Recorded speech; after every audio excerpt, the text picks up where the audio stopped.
Install Android 11 on ZTE Nubia Mini 5G via Pixel Experience ROM. Please check the description for important notes and all the download links. First, download ROM and GApps packages, then transfer the downloaded files to the phone storage. Link is in the description below. Step 2. Boot your device into TWRP recovery. Once in TWRP, click on Wipe, Advanced Wipe, and select the check boxes, as shown in the image, excluding internal storage. Step 4. Swipe the button to wipe the device.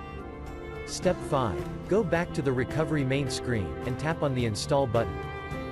Step 6. Navigate to the storage, and select the ROM zip file. Step 7. Finally, swipe the button on the screen, to install ROM file. Step 8. Flash the GApps zip package, in the same manner. Step 9.